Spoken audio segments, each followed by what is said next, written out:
भ्रष्टाचार के हमाम में पूंजीवादी राजनीति के सारे दिग्गज नंगे हैं, कोई कम तो कोई ज्यादा।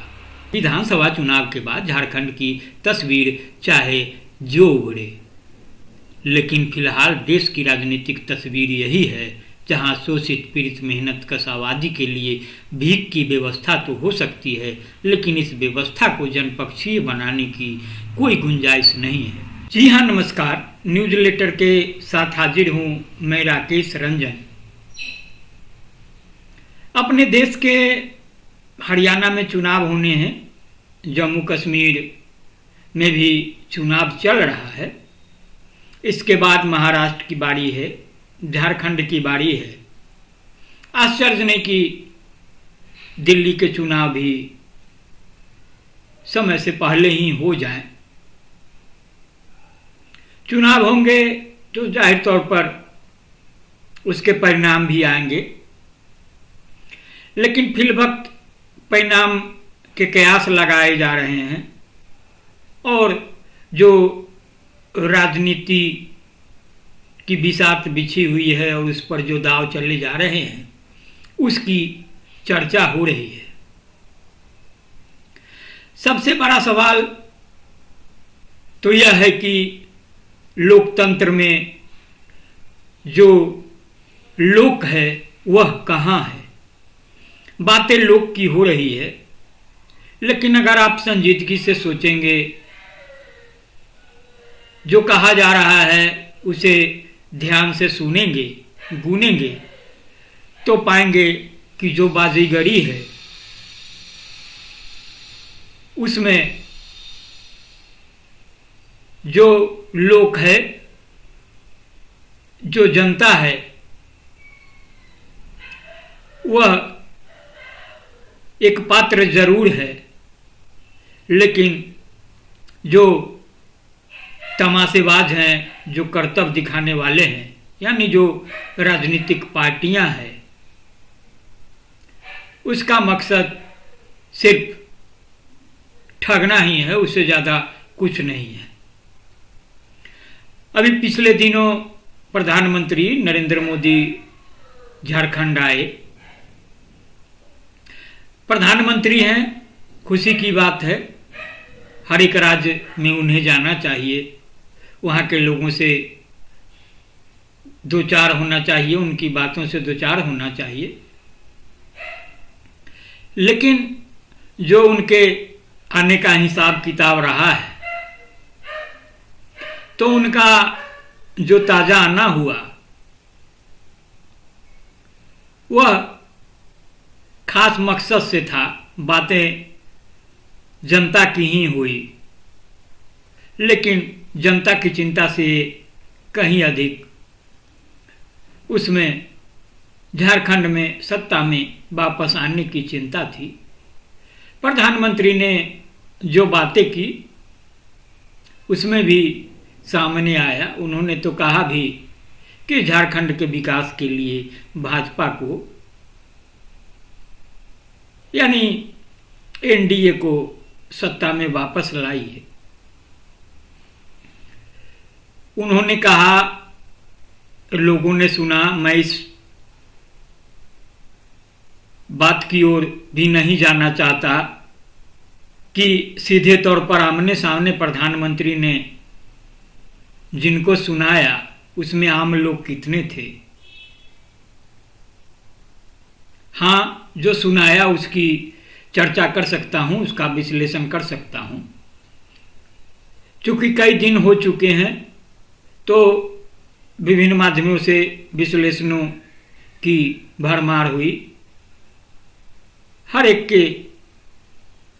का अपना नजरिया था, लेकिन आज जिस नजरिए के साथ, जिस विश्लेषण के साथ मैं हाजिर हूं, उस विश्लेषण की बेबाकी कुछ मायने रखती है। इसे संजीदगी से सुनना और गुनना बेहद जरूरी है। यह विश्लेषण है डॉक्टर राम कविंद्र का। डॉक्टर राम कविंद्र समकालीन चिंतन पत्रिका के संपादक भी हैं। तो आप इनके विश्लेषण को सुनिए, गुनिए और फिर प्रतिक्रिया से मुझे अवगत कराना नहीं भूलिए। लाइक भी करेंगे, शेयर भी करेंगे। तो डॉक्टर राम कविंद्र कहते हैं कि प्रधानमंत्री नरेंद्र मोदी की हाल की बहुचर्चित झारखंड यात्रा का मुख्य केंद्र औद्योगिक नगर जमशेदपुर बन गया। वैसे तो उनकी यात्रा का घोषित उद्देश्य टाटा नगर जमशेदपुर का रेलवे स्टेशन को 6 वंदे भारत ट्रेन की सौगात देना था। इन गाड़ियों में टाटा पटना से खुलकर पटना तक जाएगी और ब्रह्मपुर टाटा के लिए यह टर्मिनस स्टेशन होगा। शेष 4 गाड़ियां राउरकेला, हावड़ा, देवघर, वाराणसी, भागलपुर, हावड़ा और गया हावड़ा स्टेशन से होकर गुजरेंगी। यह सौगात इस यात्रा का एक पक्ष है और बहुत छोटा पक्ष है। दूसरा पक्ष कई गुना बड़ा है। इस यात्रा की दूसरी सच्चाई है कि इसके गर्भ में बड़ी राजनीतिक साजिश पड़ रही है, जिसका उद्देश्य झारखंड की राजनीति में भाजपा के भविष्य का नए ढंग से उद्घाटन करना था। इसे ज्यादा गहराई से समझने की कोशिश करें तो इसके पीछे प्रधानमंत्री के अपने भविष्य की चिंता स्पष्ट दिखाई पड़ जाएगी। झारखंड के पिछले विधानसभा चुनाव में भाजपा को बुरी तरह हार का सामना करना पड़ा था। वह भी तब जब लोकसभा चुनाव में राज्य की 14 में भाजपा सुगठबंधन 12 सीटें जीत गया था। सबसे गंभीर बात थी भाजपाई मुख्यमंत्री रघुवर दास अपनी ही सरकार में मंत्री और बाद में पार्टी के बागी उम्मीदवार सरजू राय से चुनाव हार गए थे। अब तो वे सक्रिय राजनीति से बाहर होकर राजभवन में आराम फरमा रहे हैं। इसमें गौर करने की बात है कि इस राज्य के कोल्हान प्रमंडल, जिसमें रघुवर दास का चुनाव क्षेत्र पूर्वी जमशेदपुर शामिल है, इस पार्टी को एक भी सीट नसीब नहीं हुई थी। इस बार की परिस्थिति पलट चुकी है। 400 पार के नारे लगाते हुजूर 240 में फंस गए हैं और बैसाखी पर लंगड़ी सरकार चलाने को मजबूर हो गए हैं। यहाँ आए दिनों ब्लैकमेल की घटना घटती रहती है। सर मुड़ाते उल्ले पड़े के अंदाज में इसी समय उनके पितरी संगठन आरएसएस ने भी आंखें तरेरना और नसीहत देना शुरू कर दिया है। अब तो वहां से परमात्मा के दूत को परोक्षतः यह सीख भी मिलने लगी है कि खुद को भगवान घोषित न करें, यह काम जनता पर छोड़ दें। लेकिन श्रीमान को यही धैर्य नहीं है। उन्हें यह डर सताता रहता है कि सत्ता से हटते ही हमारी छवि देव नहीं दानव के रूप में परोसी जाने लगेगी। वैसे तो कई निडर पत्रकार और बुद्धिजीवी यह काम आज भी कर रहे हैं, लेकिन कुर्सी से हटने पर यह काम आज के गोदी पत्रकार और चाटुकार बुद्धिजीवी भी करने लगेंगे। इस संभावना को नकारा नहीं जा सकता है।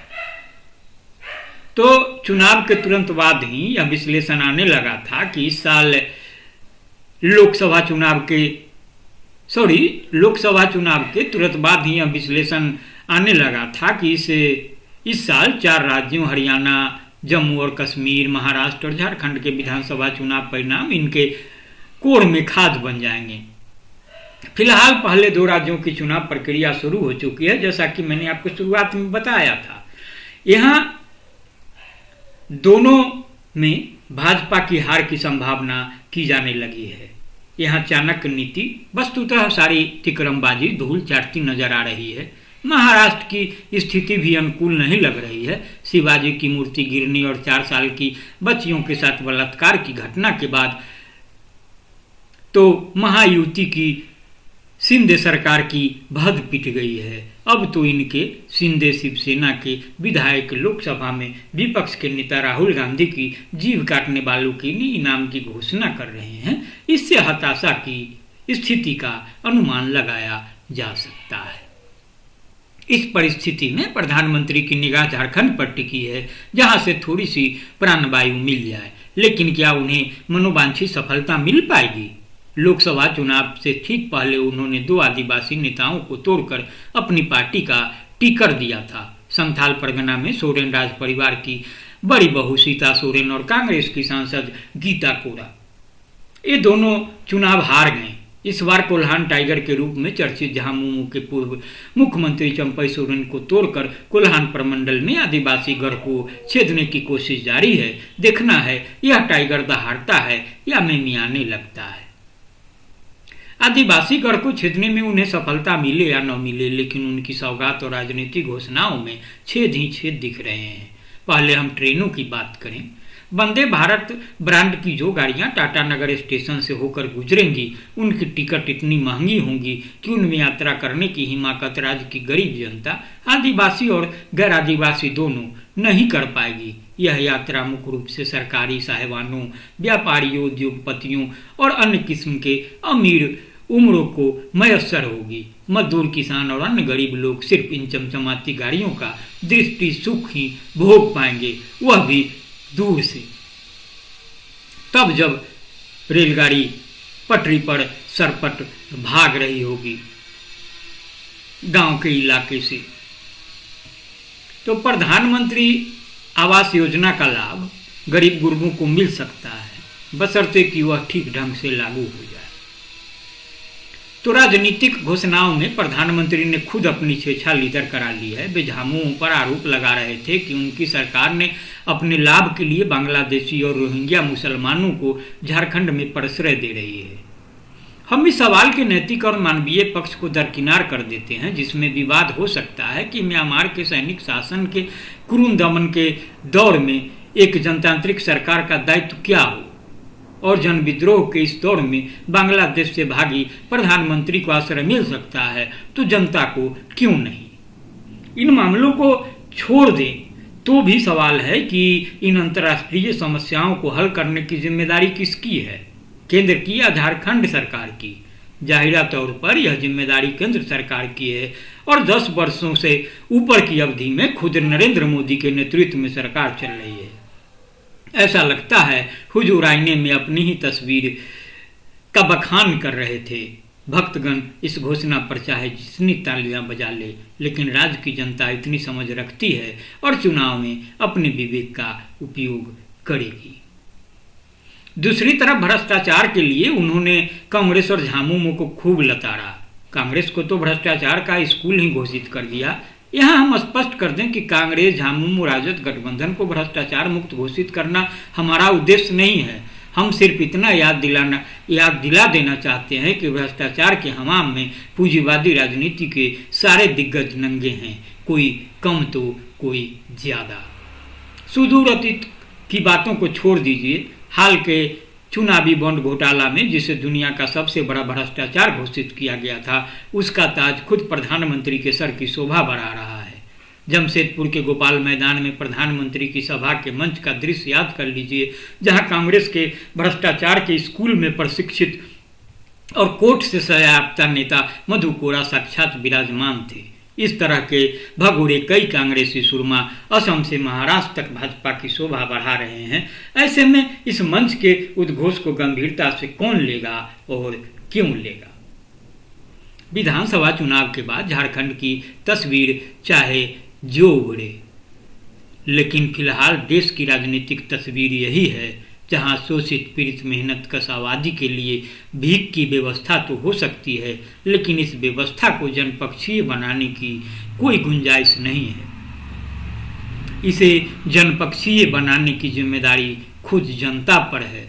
लोकसभा चुनाव की तरह झारखंड विधानसभा चुनाव में भी भाजपा गठबंधन को हराकर इस दिशा में कदम बढ़ाया जा सकता है।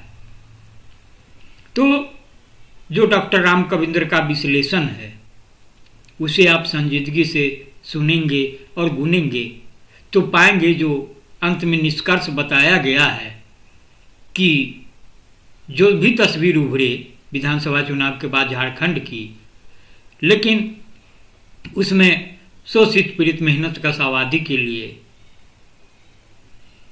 क्या होगा। भीख की व्यवस्था हो सकती है।